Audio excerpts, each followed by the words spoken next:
Good morning, everybody, and welcome to the Dean Callan Show. Sorry for that little bit of a delay. Using a new hardware encoder. I'm not going to complain about it. I think it's amazing. I'm super pumped about it. But it allows me to go live to both YouTube and Facebook at the same time. And it was saying connecting to Facebook, but YouTube said live. So you know what? I just had an idea. I thought to myself, what if whenever there was an issue where we couldn't go live straight away and people were waiting, you know the way you see those, like, your live stream will start in a few moments and it builds up a crowd? What if there was a quiz, right? I could do that shit. I could maybe get someone to sponsor the quiz in each episode. Just for the first 2 minutes while we sort everything out, there's a quiz, right? And then you answer. The first person to answer each question in the comments, because we can go back over the comments, right? Like we count them up, see who won. It'd be cool. I think it'd be cool anyway.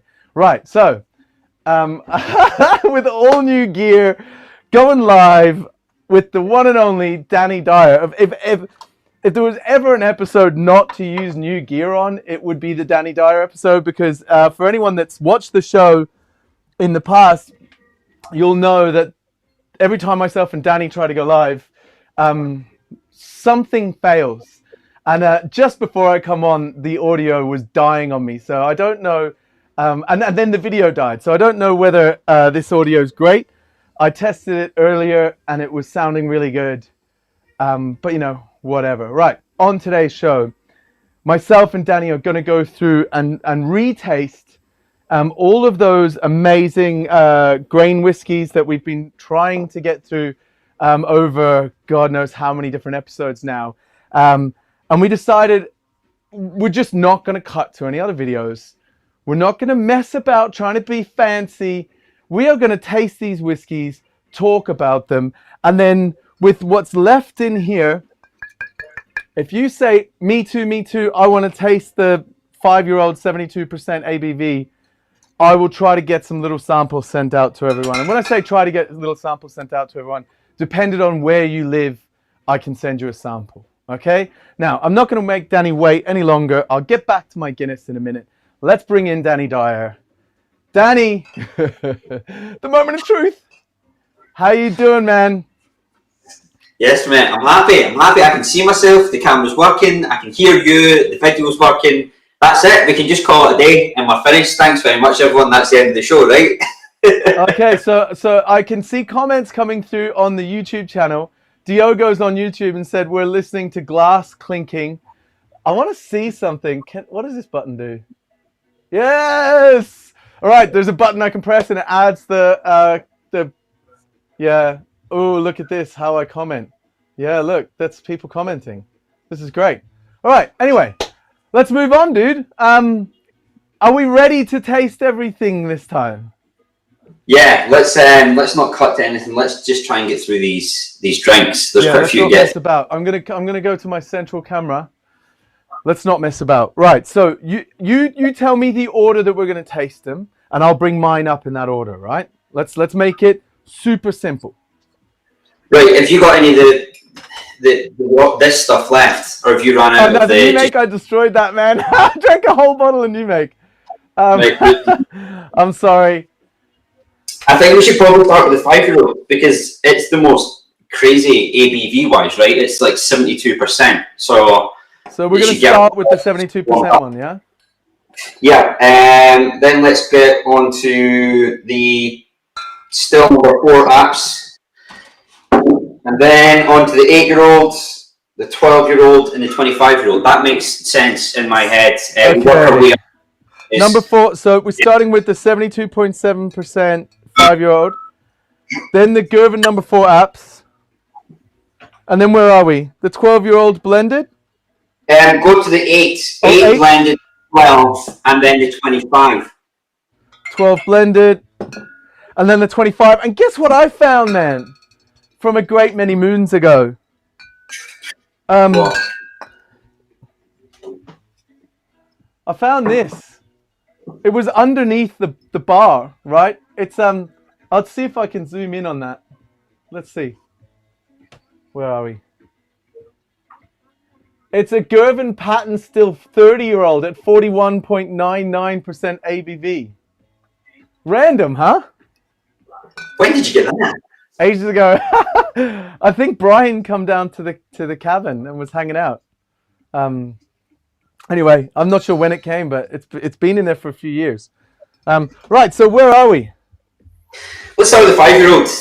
I think this one, wasn't this the one we started with, and we'd make some cocktails, and we got people to make cocktails, and then it was like Joe and Adrian sort of like every single episode were coming in with their cocktails and stuff. I believe we started with the 5-year-old. And Hadrian was putting in. He's got his own YouTube channel now. Have you checked it out? Yeah. I've been watching these cocktails with Hadrian. He's doing really well. Yeah, he's doing really well. I love his like pointy thing he does. All right, I got my. I think I'm going to have the world's most prestigious Boilermaker.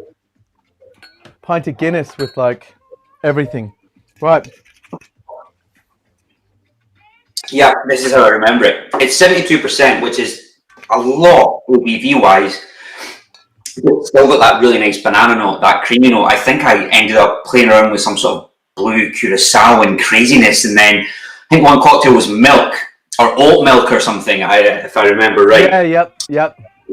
It's a really nice banana smelling clean flavour for a 5-year-old grain. It's such a strong ABV, 70%. Don't get me wrong, it does dry your mouth out a little bit, and you can taste the alcohol, obviously, but it's still quite light. Creamy banana top notes is mostly what I'm getting, which is probably why my head went to milk when I was thinking of cocktails with this one.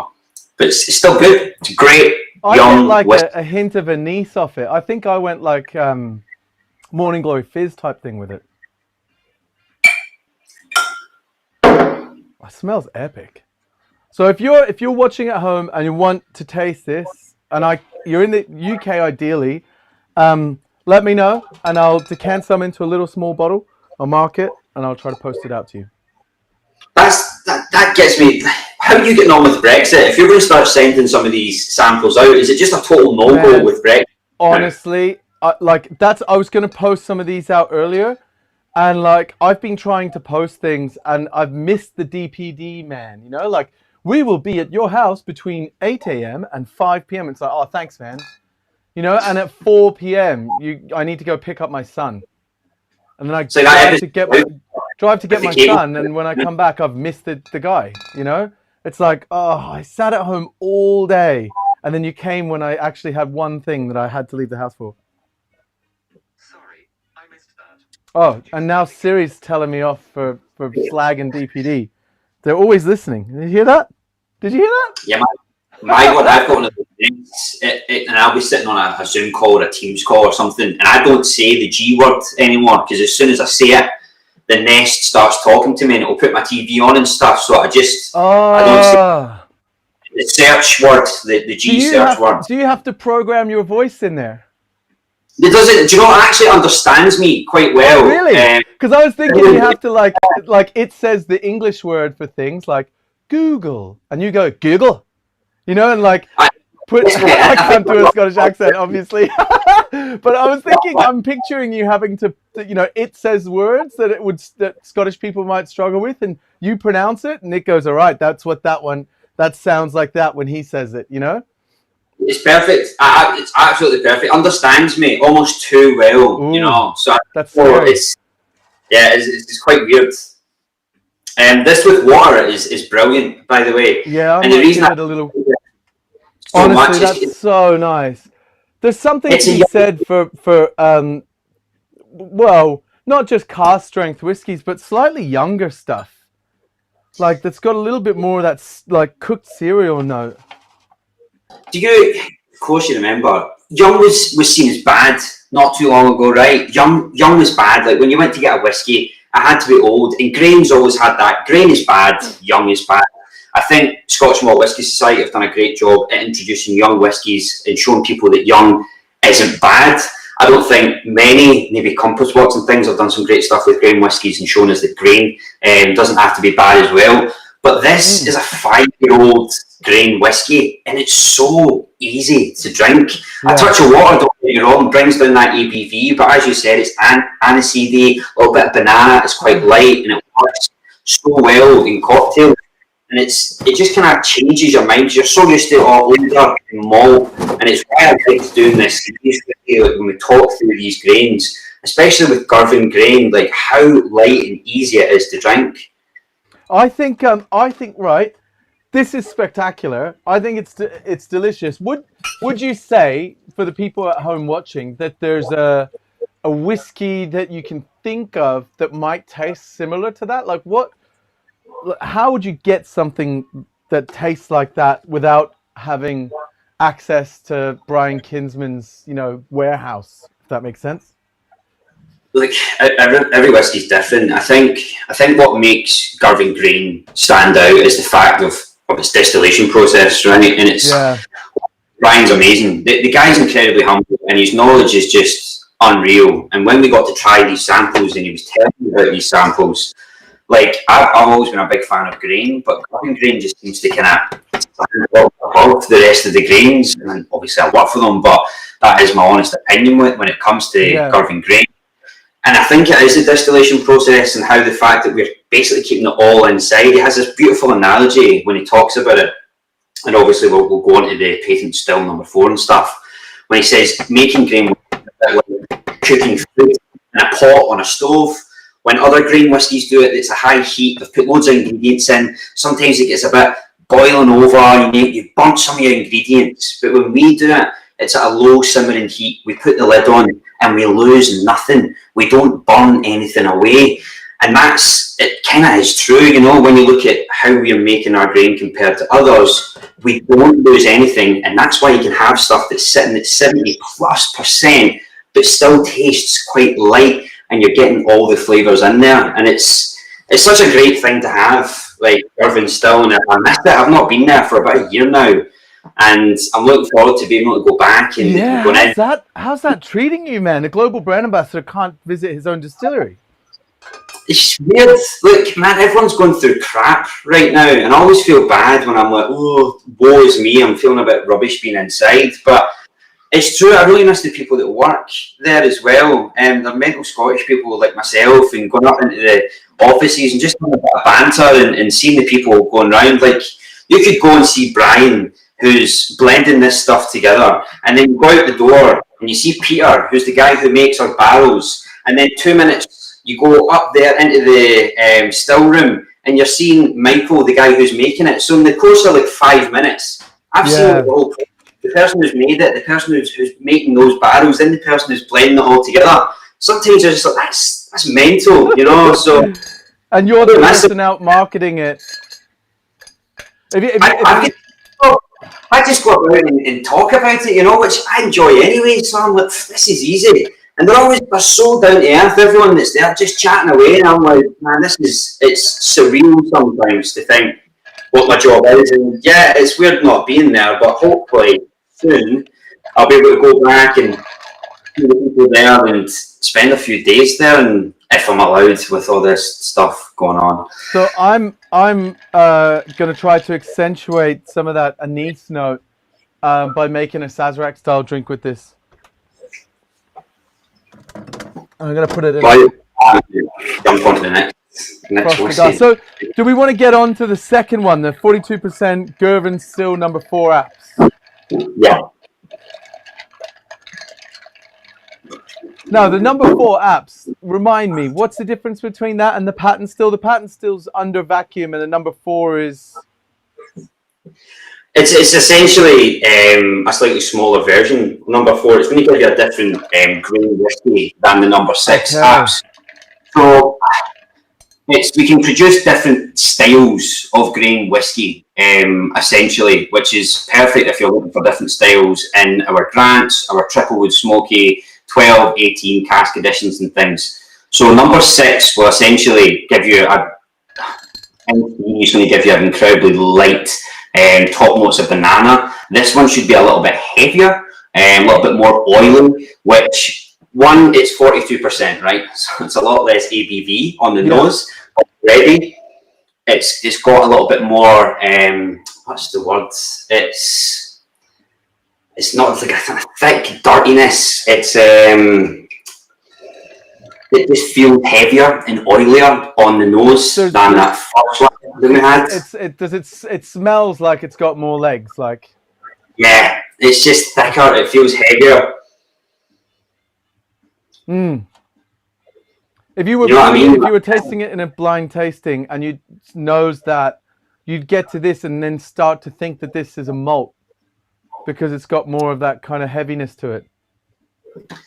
Exactly, and you can smell the heaviness coming through, and then when you're tasting it as well, it's got much more of that kind of peppery, lingering finish, as opposed to that 72% really light, dry, quick finish coming through. And that's the difference, not only in the ABV, it's a 30% difference in ABV, but in it conjures up a little bit more like mouth wateriness, like it, which kind of lends it to tasting a little sweeter. Could be that I did just taste this, and the absinthe is making it taste sweeter. Oh, it's definitely sweeter, but the ABV is a massive help as well. You know, as soon as you're bringing it down to that 40% mark, you're going to smell and taste a lot more than any whiskey you drink. All right. There's a nice length of flavor as well. It's lasting a little longer than the other one.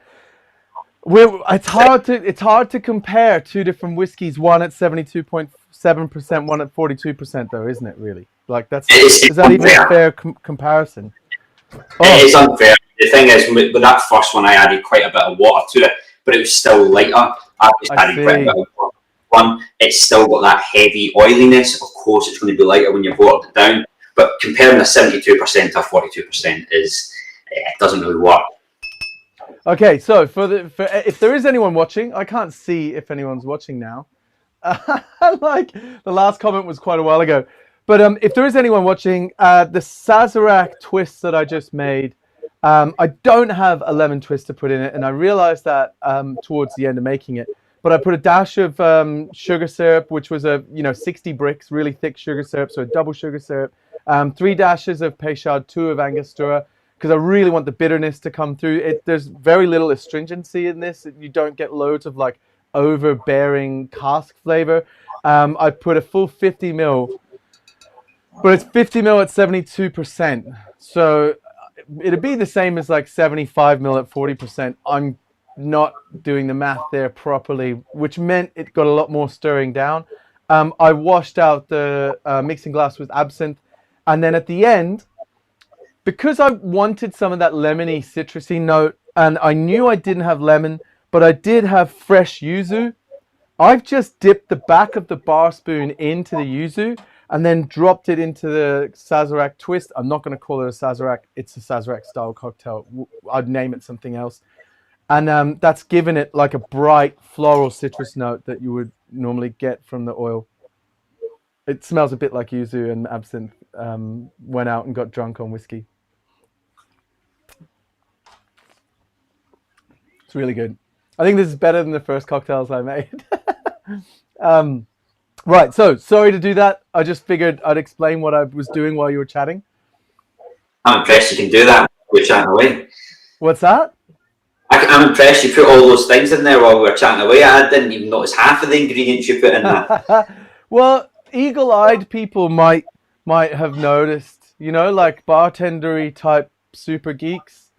I'm not saying that we get a lot of those guys watching the show, guys or girls watching the show, but you never know. Oh, yuzu and absinthe works so well with whiskey. Morning Glory Fizz. Something I've never played with. What's that? Never. I usually something that is relatively new to me, and I've just never had the chance to play with it. I wouldn't really know what to do with it, if I'm honest. Well, you think of it like this, right? You know a grapefruit or a pomelo?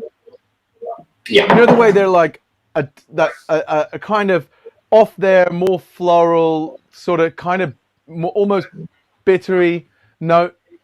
Well, if you think of taking a lemon and then adding like put a small amount of lime flavor into that lemon, and then take a mandarin and put a good chunk of mandarin, and then a bit of ruby grapefruit, put a bit of that and a little bit of pomelo, then you get this one citrus that has all of those kind of notes, but it's insanely floral. Like the smell of a yuzu when you do a twist will fill the whole room, as opposed to like you get a hint of lemon, if that makes sense. Yeah. So the peels are insanely potent. In fact, I can't see where I've put it, but I've got some yuzu powder. So I can tell you where to get that just between the two of us. And the yuzu powder, when you put it, because of the flavor yuzu is so strong in it, when you put it into lemon juice and give it a mix, it pretty much tastes like yuzu. It's kind of a bit of a yuzu, because yuzu is so expensive. It's a bit of a yuzu hack. Right. 8-year-old. Are we on to the 8-year-old? One of the 8-year-olds, yeah. I'm sitting nosing it while you're telling me the thing of what I should be nosing, because you're telling me this crazy sort of mix of lemon and lime and mandarin and grapefruit. Oh yeah, I'm leading to flavor notes that you're now going to taste. Is that right? Well, no, I get coconut from this. Like, you were sitting telling me that. I'm very intrigued with yuzu, and this is very creamy and much lighter. Like from that 5 up into the patent 4, never getting into 8, so it's a little bit more age, but it's so creamy and coconutty on the nose for me. It's so funny because I can see the YouTube comments coming up now, and I don't know who Gutter Trump is. Is it Gutter Trump? Gutter Trump. But Gutter Trump's commenting, and like if I feel like the comment is like I feel triggered. I feel like that's saying I don't know if there's any geeks watching, and maybe the person Gutter Trump assumes that we know who Gutter Trump is as they're commenting, but I don't. In case you're actually still watching. I get a little bit of coconut, but you get coconut from white American oak, from Quercus alba, right? Exactly. Yeah, you get that. So like I always, when I talk about American oak, because it's one of the barrels that we use with our Grant's Triplewood, I just say it's vanilla. Whenever there's a that's put in there, I just go, look, just think of vanilla, the creamy sort of milky notes coming through from the American oak, and it's probably some of it has been American oak. Again, we have done a massive jump up the ABV, so we've went from that 40%, and this is 70. This is 70%. Yeah. Wow. So the reason I don't think it tastes like 70%. I think the first one, the 5-year-old, you could get it, but see after you've finished it, I can feel it here. I've got that little tang, and it just won't go away. It's that sweet little tang sitting at the back, and it's been a while since I've drunk it, but this is a really weird, interesting grain at 8 years old and 70%. It's really funky. I don't think it tastes like 70% at all. Not at all. I think that was one of the things we talked about, like way back when we were doing this for a while now. This is the one that kind of caught us off guard, and we were like, "There's no way this is 70%." Yep. I want to see what that tastes like when you open it up a little bit.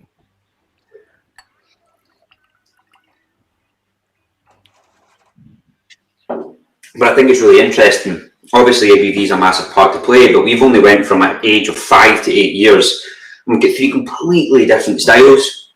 And I think that's part of the fun that Brian would be having when he's making our Triplewood, our blends, and of course with he's playing around with these grains, that it's just got such a diverse flavour, quality, like that is 70%. He's like, yeah, that'll be good to go. You and Dean can sample that. And Yeah, you know that I still don't have a bottle of it, but my mind keeps trying to imagine what the Angostura cocoa bitters taste like, and I just tasting that, I just thought of like this with like coconut water, like just go over the top on that coconut flavor, and then like a dash of chocolate bitters. And I've got like some Mexican mole, like which isn't really chocolate, but it's got a chocolatey note to it, bitters. But it just reminded me that I don't have that Angostura cocoa bitters, and I got upset about it. I might try to make something in a later show with it. It's amazing with the water. I still like the water's just making it really creamy and coconutty. Yeah. And yeah, I'm into it. You know what I mean? Whether it be with that coconut water or it's just it's amazing that it's able to do that. It's such a huge jump. Huge jump. Do you know what cask was used for this?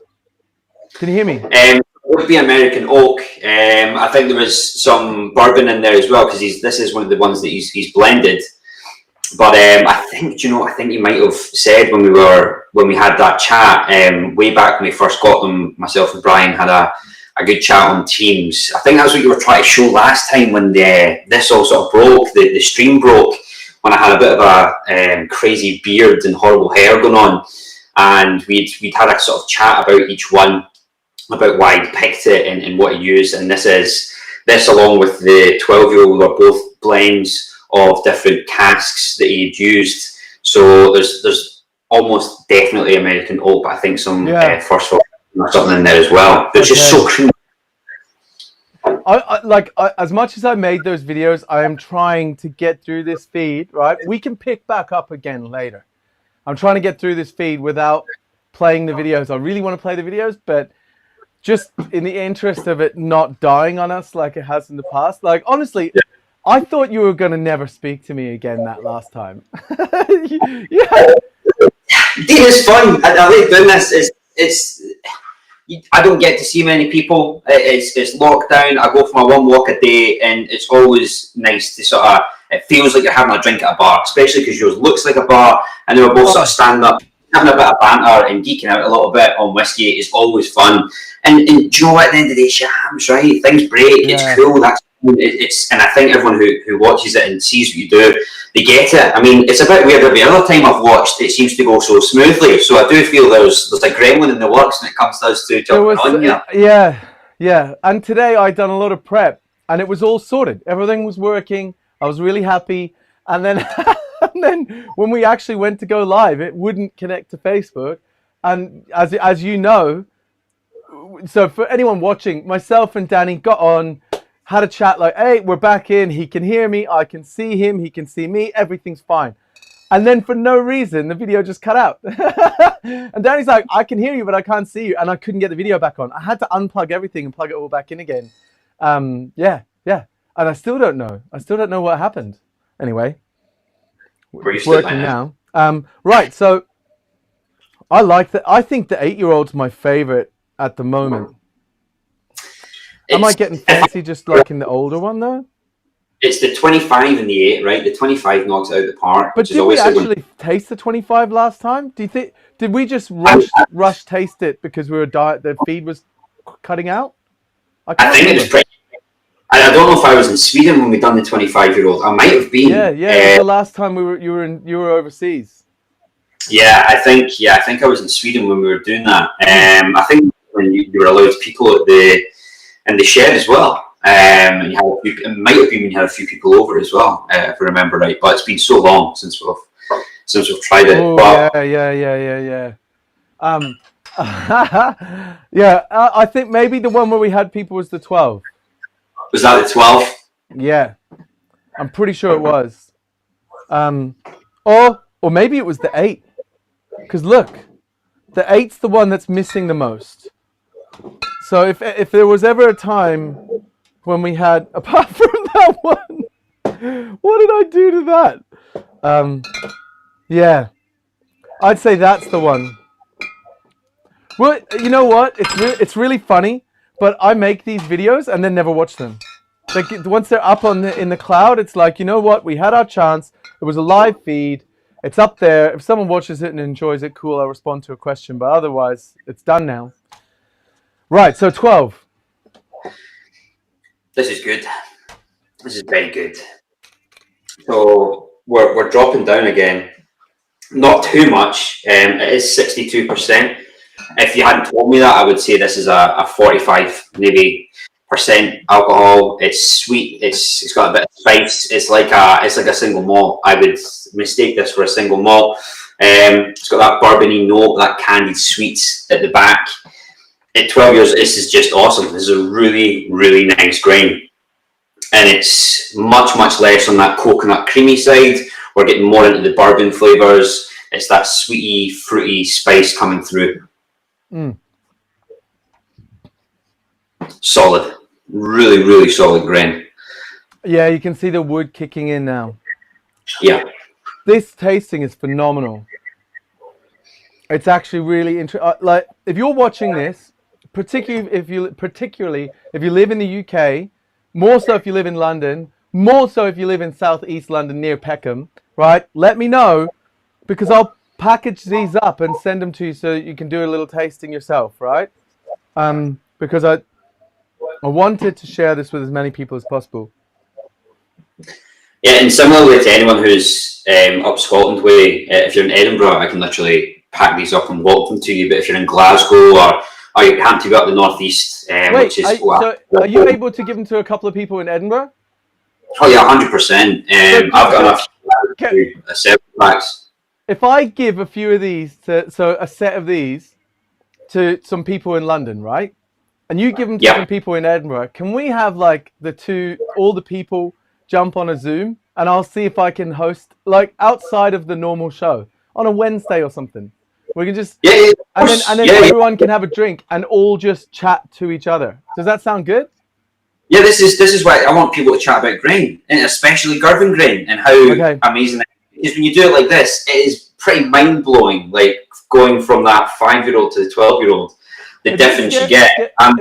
It's more than not knowing who's if there's anyone watching, but if there are any people watching, do me a favor and let us know if you want to get in on a tasting, and we'll get everyone together and have a little tasting. Oh man, when he brings the wood in, it's a bit. This is a blended, isn't it? So yeah, 12-year-old blended grain. So now he's actually bringing things together to make a consistent flavor, right? Yeah. So this is a mix of different woods, and it's sitting at 12, and it's coming out at 62%, which is deliberate. He's chosen not to water it down to 40 or 43. He wanted us to try it at this, and this is when you're really tasting the wood. But again, that grain is holding strong. It would be completely different if this was malt. I think it just goes to show his skill and what he does, why he's got the position he's got. You know, he does it so well. And I know that in the company we have these amazing malts, like Glenfiddich and Balvenies and Yosef Bays and what have you. But I just think the grain is such a funky, cool thing to play with, and it's not something we really talk about a lot. And it's every time I'm there, what grain have you got? You know, let me try some weird grain, and he always does. Then I just think it's such an underrated category when it comes to whiskey, and one that I'd love to be able to give some of these samples to Edinburgh, Glasgow, northeast of Scotland, that I can send them easily, just so people can try it and start talking about it and get that love I've got for the grains. So I want to make a drink with this. Is that all right? Yeah, go for it, man. Right, I had a great idea, right? Born out of laziness. I'm not going to lie, this idea is born out of laziness. But imagine, right? You have a house party and you plan your menu. You plan out your menu for the night, and say the first drink is that like Sazerac twist on arrival, right? A couple of types of different bitters, a cask strength whiskey, a little bit of sugar in there, stir it down. You've got this beautiful Sazerac style drink. Everybody's drinking it at the party. They're all like hanging out, drinking it, right? They're saying stuff like, Dean, this is too sweet. Someone else comes up and says, this is too strong. Someone else is like, You should have left the twist in. And you're like, I didn't even have any twists. Party goes on, drinks start running low, time to make the next drink, right? But what you did was, instead of throwing out the ice, and let's imagine you're buying the best quality ice you can get from Ice Studio London. If if Carlos is watching, like, love you, brother. So you've got the best quality ice you can possibly get. You've made a drink, and you've got like dirty Sazerac ice left. But then you go on to the next drink, and the first drink ice has been seasoned, put into the freezer, and you build the next drink off the ice from the last drink, but you complement the flavors that were left over. So, for example, hints of Angostura and hints of absinthe with a little bit of a chocolatey note whiskey, and then bam, you build on that for the next drink. Does that sound amazing? I mean, in theory, it sounds amazing. I'm intrigued to where you're going to go with this, with the 12-year-old, because it's quite different flavors. You made that first one with 72% sort of full-on young single grain, and now we've moved up into this sort of bourbony, sweet spice, caramel notes at 60%. So yay! We've got the tenor wants to do a tasting. This is great. It doesn't show people's real names. Like, there's no one on Facebook commenting. I'm going to try something. Oh, no. Oh, look at that. Facebook comments aren't coming through. All right, so Diego's in on both. All right. And Leanne is on the feed. Leanne says we have to come and visit her next time we're up there. How cool is that? All right. For those that don't know, Leanne works at the distillery. All right. Happy day. So, Facebook comments aren't coming through to my little feed. YouTube ones possibly are, not really sure. But what I've done is I've taken that base, which had absinthe and everything in it, and I'm just putting a hint of, I put 20 mils of sweet vermouth. Next up, I'm going to put, I'm basically going to build a Rob Roy style drink off the back of the leftover absinthe flavors, but I'm going to twist it with a bit of Fernet Branca, because I think the bitterness and the menthol sort of flavors from Fernet Branca will highlight those like tiny absinthe notes. And just so you realize it, that glass stunk of absinthe because it had been washed all the way up as I pulled it out, which made me think of this. So it's going to be an interesting drink, because when you add that water to this, I get like cocoa, like sort of cocoa chocolate. Yeah, nice. Not like a milk chocolate, but like a dark cocoa, and just on that bitter dark cocoa at the back. So it should work really well with that sort of like watered down ice and the absinthe. See, this is the only thing I miss. It's very much envy when you're making these drinks, because I love to just be sitting on a stool and the both when you're making these drinks, and I get to try them. You know, I suppose I just have to make do with drinking. I misplaced my bar spoon, but over the last couple of weeks, I've built a new like station for my tools, if that makes sense. It's pretty epic. I'll share a video. I'll share a photo of it, I guess, on Facebook. Must be a while since you've had anyone actually in the shed now. It's driving me crazy. Do you know how hard it is to lose weight whilst drinking 80 pints of Guinness every 2 weeks? Mate, I don't really lose weight. I just kind of put more on. But as an ambassador, I used to be accepted. But now I see that most of the hospitality industry are getting fit and healthy. So I think I've missed a trick there, you know. Well, we got plenty of time still, right? How long? How is lockdown up where you are? I know it's kind of a bit of a joke in London at the moment. Like, some people are taking it seriously. Myself and my family and my bubble are taking it as seriously as we can. But then you've got other people just kind of not really doing it. How's Scotland? How are the people of Scotland? We take it seriously. From what I know, we take it seriously. You know, I go on my one walk a day. It's usually first thing in the morning before I sit in my office and sit and look at my laptop for a good few hours. And I don't see many people out and about. But I mean, it's a totally different beast, London to Scotland. You know what I mean? Like, London's massive. mate.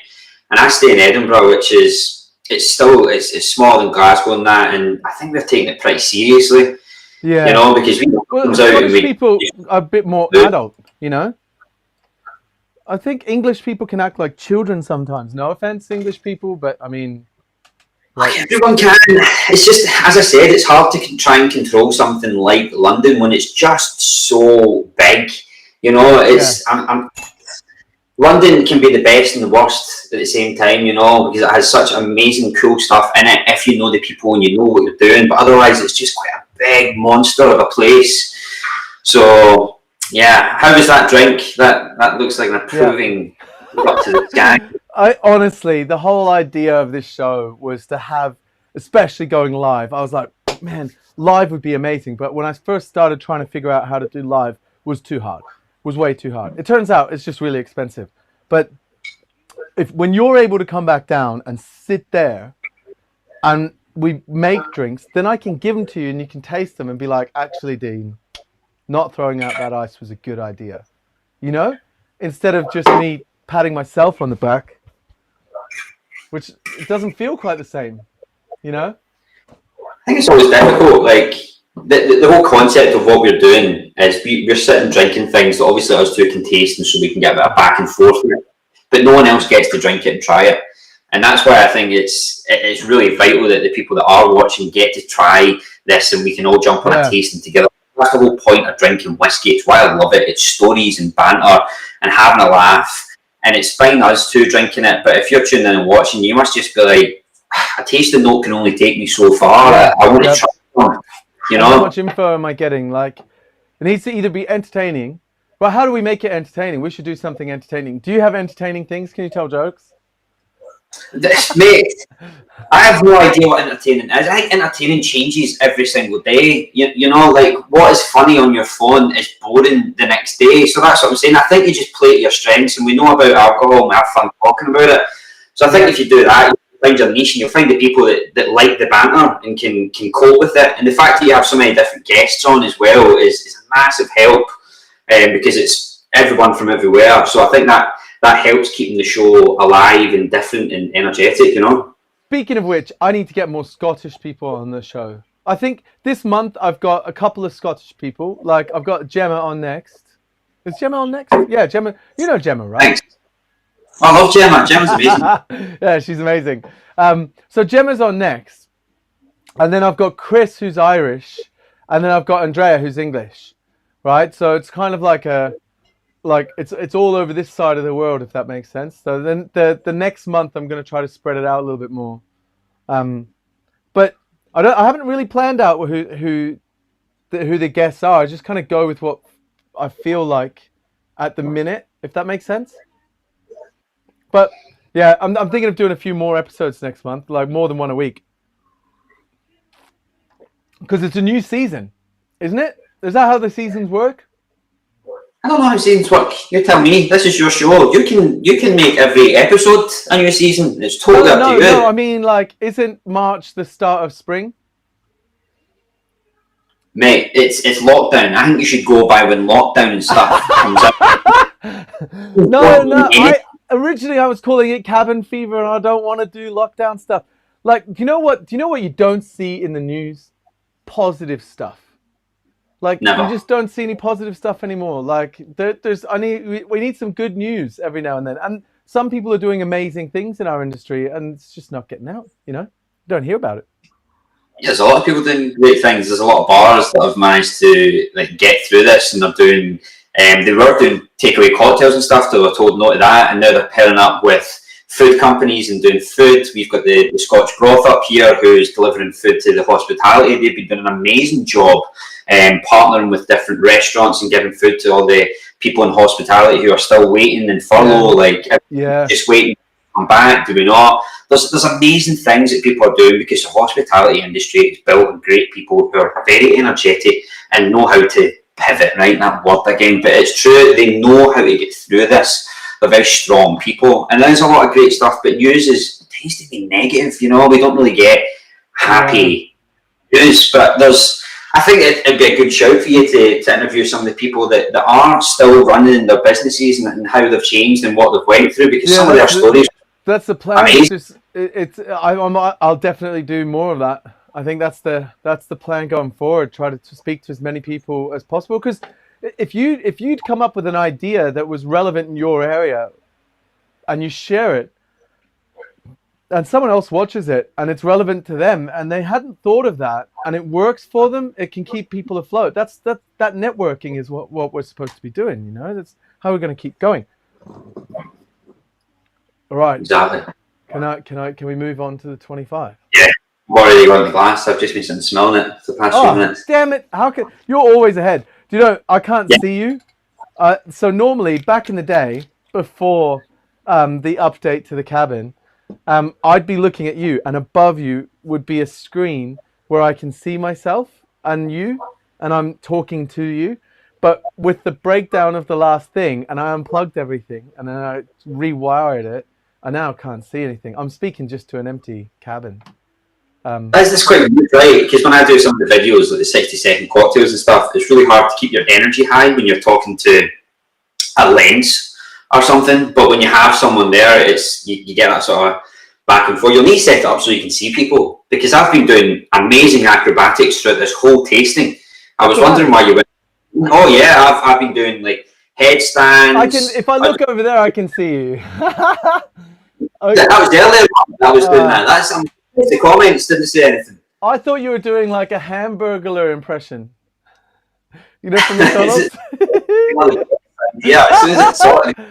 It's so funny because like this T-shirt, I just picked a black T-shirt, put it on, run back out to the cabin because I was like, didn't have time. And it's so funny because I was wearing this T-shirt. The last time I put this T-shirt on, I didn't really look at it. I just seen fresh black, big enough, put it on. And I went to a friend's house to get, like, this is where I went to get my hair cut, right? And they've got a very young daughter, but old enough that she can read. And look. That's back to front, mate, so I'm going to struggle. Oh, I can see. It's probably good that it's back to front. So it says some profanities, and I just didn't even know, you know. And I didn't even look at the back of the T-shirt. It made me think it might be lockdown, but we need to still kind of like. I think if we dress as if we're going out and conscious of it, it might help mentally to kind of like, you know, feel like we'd left the house. Yeah, I mean, I'm sitting doing this with my joggy bottoms on, and I can't remember the last time I wore jeans. I don't think I'll get into any of my jeans. I'm just so used to wearing like comfy trousers. Even when I go out for my walk in the morning, I've just kind of given up, as in like clothes wise, you know. But I think most of Edinburgh's there with me when they come out, and I'm like, yeah, this is. So maybe it's because I'm used to the local Leith fashion that I feel quite comfortable in joggy bottoms and a T-shirt. Usually get the sort of double trackies gear going on in Leith. So you're allowed out for one walk a day? I mean, I do one walk a day. Sometimes I'll do a nighttime walk as well. I think it's like once for your exercise. So it's just to get out of these four walls, mate. You know, I sit and just look at a laptop or I'll sit in the living room. And thankfully, my girlfriend's back from Sweden now, so that's keeping me sane. But it's tough going on your own. I'm really lucky to have the job and stuff to do. So, and I know some people are just really struggling. So I personally think that if you need to go out, it's so important getting outside, getting that bit of fresh air. It mentally just sort of cleans me up and gets me ready to get back into work, you know. I like your tabletop, man. When did you upgrade to the new tabletop? I bought it like about a month or so into lockdown when I was doing presentations. I ended up getting like a tripod, and I got this table. I'm going to be using this. I've got some other stuff that I'm trying to film and things and get used to cameras and stuff like that. And it was just some German company actually, and it's just the perfect height because I can sit and do drinks and stuff. A wee old school tin Grant's advertising, and when it's all set up with the lights and all that, it looks quite good. Wait, I know I'm looking over this way. Wait, that's an idea. Right. So the two advertisements, what are they? The one on the right, to me, looks like a gridiron player with a helmet, because I can barely make it out from all the way back. So this is old advertising. That's actually yeah, it's probably quite hard to see. It's a woman holding the old style bottle of Grants, like sort of back in the 60s. And what they've done is they took that advertising campaign and put it on a bit of tin. And this one is, well, as you can see, it's a guy holding the bottle of Grants, and that's the old advertising stuff as well. Yeah. And basically, I thought it was just really cool. We ended up finding some of these tins, and we used it for an auction. And I ended up bidding on some and getting these tins. I think my friend Cameron. So wait, you found them, you liked them, you had to put them into the auction because that's your job, right? And then you put them into the auction, and then thought, I really actually personally want those. I like them, yeah. So we had a few each. Yeah, a bit backwards. I mean, it was for a good cause, so that's what I keep telling myself when I look at my bank account. But I just thought they were really cool and really funky. Like some of the old school advertising that we've done through the years for Grants is just, you never get away with it. It's ridiculous advertising, but so cool because we put the first advert for whiskey on television back in the 60s, you know, and you're like, it takes some serious stones to do that and go up, but we're going to on and had like Compton Mackenzie, very famous writer. Was that, just out of interest, was that Charlie that decided to press go on? It was. Yeah. Yeah, so it was in '63. Charlie, who along with Sandy, who was his brother, they were in charge of the company. They were in their mid-60s, which is massive to think that they're in charge of this huge alcohol company and they're only about 24, 25 years old, but incredibly clever. Men, both of them, and they went, we know what we're doing. It was Charlie who built Girvan Distillery. He said, we're putting this television advert on for whiskey, and that's with other people saying no, you know, that's with like Scotch Whisky Association and the powers that be back then saying, oh, you'll never get to do that, you shouldn't do that. And he went, this is the way forward, this is what we should do. And it's that sort of that lifestyle that kind of sums up what William Grants does when you look across the brand, what we've got. So yeah, it's pretty cool, man. It's amazing stories. Honestly, I could sit and talk to you for hours about the stories. No, you must be hearing all the stories because Grants was kind of the thing that propelled. In fact, man, when was the last time you actually like? I love this to bits. I don't think we even talked about it. I think we just started drinking it, didn't we? Yeah, we just started getting comfortable. So before I carry on. Tasting notes on this. So for people that want to taste it, and I am gonna absolutely try to send Diogo some. There's a couple of people I've seen now that I'm looking at their comments. I'm able to kind of bring them up on my computer that are saying they're into it. What would you say the tasting notes on this are? Because it looks a little more viscous than the others, and obviously when you look at the color, you've got a lot more wood in there, or at least, well, actually that's the wrong way to say it. You're a lot more color bleaching out from the wood into the whiskey. It's not necessarily an indicator of age, but it's more of a gold, a red hue to it.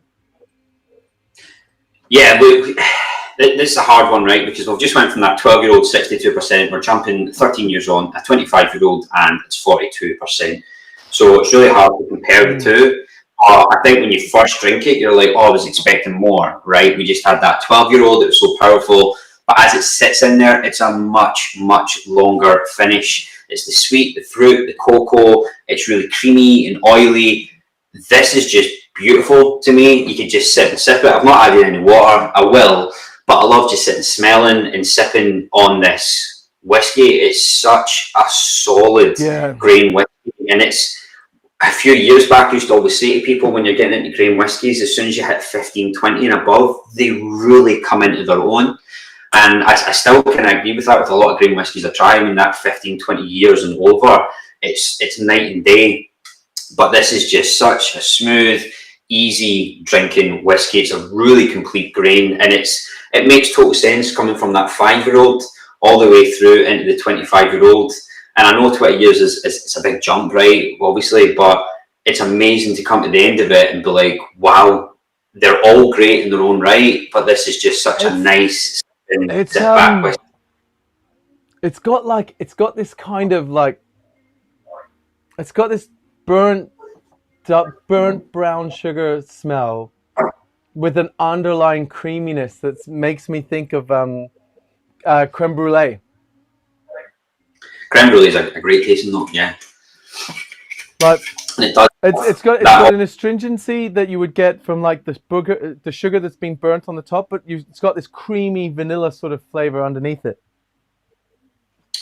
Throughout everything we've tried, there's that cream note, right? And it's still here, but you're almost getting this. I don't know if you've tried much virgin oak with that spice. It's that spicy, sugary hit that sits on that tongue as well, but it's still got the creamy underlying notes coming through. I love this. It's so complex, but so easy to drink. Yeah, I don't know what if you were ever to make a cocktail with this, what would you do? You wouldn't, would you? You said straight away that you would just sit and sip it. I said and sip it. Do you know what I would probably try? Because I've been doing it with older whiskies and stuff, and I'm probably going to get shot. I don't care. Drink your whiskey how you like it. I would try adding some ice to it. I think it's really interesting to work together. So putting ice, just it completely throws it off, and putting an orange peel as well, getting a citrus kick to see if it works. I don't know if it would work, but it'd be interesting to see if it does. I've been doing it a lot with like malts, and especially with our triple wood and our 12-year-old and stuff. The 12-year-old that we've got with ice and an orange peel is perfect. It's when so you say an good. orange peel, do you mean twisted into it? Yeah. Put the ice in and just twist over the orange peel. We're not putting the bitters in like you would, or just sugar for an old fashioned. It's just the ice and then that orange peel. So it'll be interesting to see if it works. Personally, I wouldn't really mix it with anything. Yeah. I think it is, but yeah, I've been having a lot of fun playing around with ice and whiskey. It's just something that I've been locked down. I'm gonna make a whiskey soda with it, but I need it, the particular soda that I want. Oh, I might have it in here. Nope. Come on, soda. Yes. All right. The particular soda that I want is this guy, which is Coast. I think like if you've watched the show, I did an episode with Joe McCanta, who makes Coast or owns Coast. I don't know the full story. He's the Coast guy that I know. But the soda water actually has subtle hints of tea to it. So they put a natural white tea extract into it and then a hint of salt. So you're not adding a huge amount of flavor, but you're giving it this like, you're accentuating some of the flavors in there. So for example, the creaminess and astringency, white tea is going to lift that up. Like a tea zuari. I think I've ever had soda with tea and salt in it before. Dude, this is the soda. This is not just soda. This is the soda. It's the best soda. If you ever tasted a soda, this is the soda to compare all sodas to. I will say, just as a quick note, I'm a huge fan of Schweppes soda because of the bead, the size of the bubbles in it. Like it's very aggressively bubbly, especially for sours and stuff like that. But with a delicate whiskey, you don't want too much acid added into it, which comes from carbonic acid. This stuff. Also, right. There you can get that. Is that UK? You can buy that in sort of specialist shops, I take it, or is it an online number? Yeah, I buy it straight from them, and they have a maple soda, and it's really funny because I've stopped buying the maple soda because Joe politely said to me, like, the rate you're going, we're going to run out of our first batch before we're ready for our next batch. Like myself and Electra were just drinking it like it was water. He was like, stop ordering it. I don't know if he was joking, but we stopped ordering it for that reason because we didn't want to be a draw on them. They're very new. It's a very new company. And they based down your... Man, okay, can I ask you a question, right? We're probably going to get done for copyright, but do you know this song?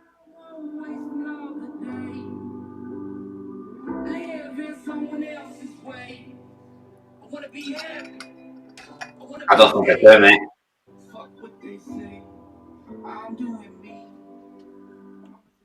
No, no, Good sentiment. I don't think I've heard the song. it's amazing. Who is that? That's what I was asking you. I have no idea. It's on the I'm just gonna like eyeball it. It's on the one of the Monkey Shoulder mixes. So, wait, which one is it? It's DJ Ali B's Monkey Shoulder mix. Yeah, Joe Peps and the Yeah, Show. if you go on SoundCloud or Mixcloud, I think it is, you can listen to the mix, and it's about 6 minutes before the end.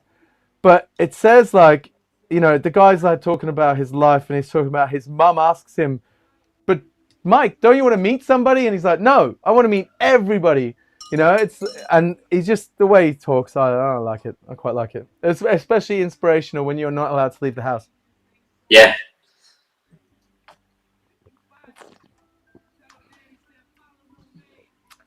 Yep. I'd even go. Yeah. I'd even do this. Float that bad boy.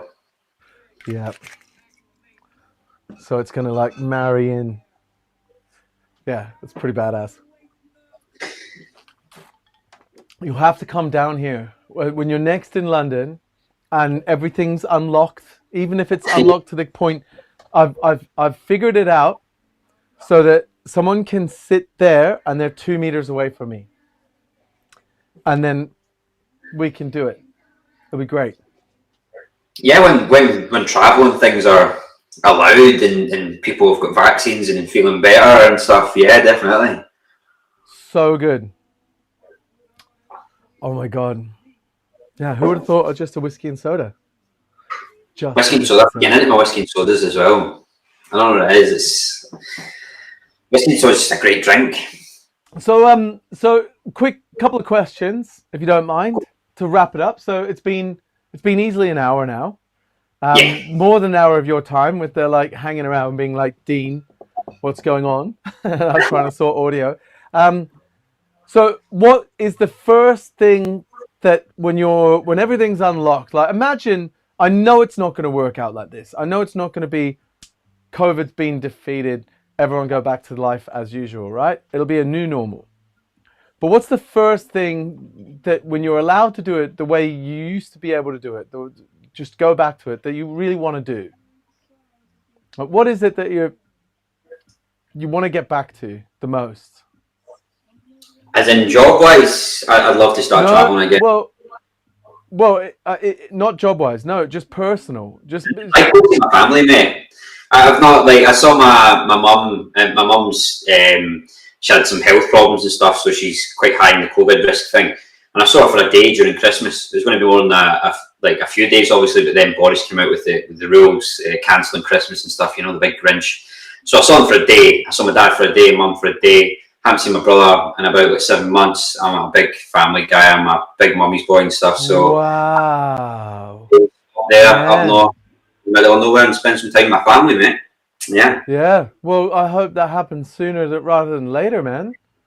And they're good. They're healthy. Everything's okay. Yeah, great, mate. Oh, everyone's great. Like she's NHS. She works with COVID and one of the people that make sure it's as okay as they can be and stuff. So that's fine, and they're all healthy and stuff. It's just we can't really see each other because the rules, you know. Yeah, so yeah. I have a phone call and stuff, which it's nice.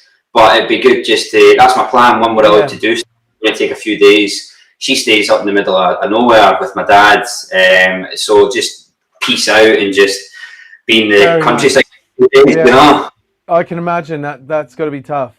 And if there's one thing that you've seen over, I guess one thing that's helped you over COVID, that with the whole lockdown, everything, is there anything that you'd say to people that might help them at the other end? I'll give you an example. Declan McGurk, he said that he gets worried sometimes that bartenders are just sitting around waiting for the bar to reopen. And he said, while you're sitting around, don't waste this time. Look for other opportunities, reskill. That bar might not reopen. And it's a harsh reality, but it's something that he kind of felt was something he could say to people that might help them. Even if they don't agree, it might help them to just start kind of change the way they think. Is there anything that you can think of that has helped you, or that you might say that you figure might be helpful to other people? Do you know, big Sorry to fan put of you on the spot. No, not at all. Podcasts have got me through this. I listened to one called Harmontown. It's about a guy called Dan Harmon. He's creator of Community and co-creator of Rick and Morty. And Oh, he I know says, Dan Harmon. Okay, yeah. yeah. So he's a big narcissist, and it's great just to listen to him because you can relate to some stuff. And he's there with Jeff Davies, who's a guy who used to do Whose Lines Anyway, which is sort of Okay. impro comedy. And I think one of the best things that he says is find your bliss and follow it. And I couldn't agree with it more. Find the thing that makes you happy, no matter what it is, and follow that. So it's easier said than done, possibly, but it could be anything or anyone or whoever or whatever it is. Find your bliss and follow it, because even if you follow it for a little bit, if it's your bliss and it's truly there for you, you feel amazing. I genuinely believe one of the big things that has got me through this is dogs. I love dogs, mate. Like when I go out for a walk, see a dog, I clap a dog. You just reminded me of Snatch. Do you like dogs? I dogs when I buy a dog. Dogs! Yeah, I love that shit. I put on this air. What happened to Guy Ritchie? Where's all the Guy Ritchie films? He done a film not too long ago. The one, his latest Gentleman. Is it called Gentleman or The Gentleman? Yes, Something. I forgot about that. I need to watch that. I'm watching it. It has is it Hugh something? He usually plays the kind of posh English to-do guy in a lot of romantic comedies, and he's the sort of narrator through that film, and he's fantastic in it. But I went to see that. Have you watched it? Went to see it in the cinema. Like, that must have been a while ago now. I went to see it in the cinema, and I was blown away. I was really impressed. He's went back to old Lock, Stock ways. Because Lock, Stock and Two Smoking Barrels is one of the reasons I moved to London. Like, I was like, London must be so cool with all the like London-y things that go on. Like every scene of that is embedded in my head. And Snatch as well, man, to be fair. Snatch. You'll love it. The Gentleman. You'll love it, mate. It is very much Richie. Yeah. Well, if it's not helping anybody else, you've certainly helped me through lockdown, because I am going to buy Gentleman on like Ultra 4K, whatever it is, and watch it with the sound all the way up and enjoy it to its full. Because actually, I really love those films like that. It even popped up. Well, I was speaking in the last live stream that I did about shaving my head, because it was Remy. It was a shaved head, and then the next day popped up a picture of me with a shaved head on Facebook. I thought, does Facebook watch this stuff? I went live to YouTube. How did they know? And I shared it, and I got a lot of like Lock, Stock comments. You know, I asked for a refreshing drink, mate. You could get more love with an orangutan in there. I love that. I did see that picture. There's something about you in the bald head, because you're quite a white guy anyway. So when you get that bald head, it's a little bit intimidating. I don't think you should shave your. Oh man, I'm not joking. I was living in Shanghai, and I had like hair, and then I got a bad haircut, and it was so bad. When I say bad, I mean it was so bad. I didn't know what to do, so I went to another hairdresser and got it cut shorter, and it was even worse. It looked like buzz cut, and I said to them, shave it off, just shave it off. Shaved it completely off, and I went out for drinks, and the people I was going out for drinks with were like, well, they thought they were the shit, kind of, you know, those like aggressively alpha male types that do investment banking and stuff like that, and especially in a foreign country where they're expats, they can be total douchebags to everyone around them, and they were always quite aggressively like, you know, hey buddy, and like kind of down talking to me all the time because I was polite and nice to them, but they were the kind of people that you think have never been punched in the face, if that makes sense. And I roll up to them all like, hey guys, and they shit themselves because I had a shaved, like crazy shaved head, and they didn't recognize me at all. Like totally did not recognize me, and they're like, "Oh, we don't want any trouble, man." And it was like, "No, dude, it's Dean. Dean." Yeah, it was like completely different. I never did it again. Can't shave my head. Yeah, don't. It's amazing what like, taking your hair off does. It's weird. I look completely different. I wee baby face without my beard. Oh, have you seen John Waite with no beard? Have you seen that? Amazing. Oh man, his posts are amazing, the best of times. But that was, I think that's like one of my favourite. Like, Is that he's got real? a dimple as well. He got a strong jaw. That man, like, Is that it's real? yeah. I think like yeah, he's a handsome guy anyway. So like, he looks great. I think he looks really good with it. But I didn't recognize him. I totally did not. I was like, "Whoa, who's that? Like, who's the person he's got?" Right? Because I had to like cover up the bottom half of his face on my phone and go, "Oh, it is, yeah, right, it's totally different." Anyway, I think I'll let you go, man. Thank you so much. I know we had grand plans for like cutting into videos and doing a bunch of stuff, but it's great to know that we've gone through and tasted all of these. And also, if there's anyone still watching, if you want to taste them, let us know in the comments and we'll send you out a sample of each of these. I know I've got a couple of people that have said they're really keen to taste them all in a flight. And in fairness, oh wait, I'm looking at the wrong camera. Am I looking at you now? You're looking at the wrong camera now. Am I looking at the right camera now? You're the right camera. Oh. Yeah. If we get the opportunity, we'll do a Zoom call with everyone tasting it at the same time. Might take some organization, so it'll be a couple of weeks away, but I think that'll be great. And it wouldn't be an officially thing. It'll be fun, right? You don't have to like, you can say what you like. We can kind of maybe pre-record it and put it up later. Or if you're really game, we can all go live and just see the mayhem that is however many bartenders we can pull together. 10, 15 bartenders all on a Zoom, all tasting the same thing. I've got enough for at least 5 to 10 bartenders. Yeah, I've got plenty. So anyone in Scotland that wants them, just give me a shout and examples.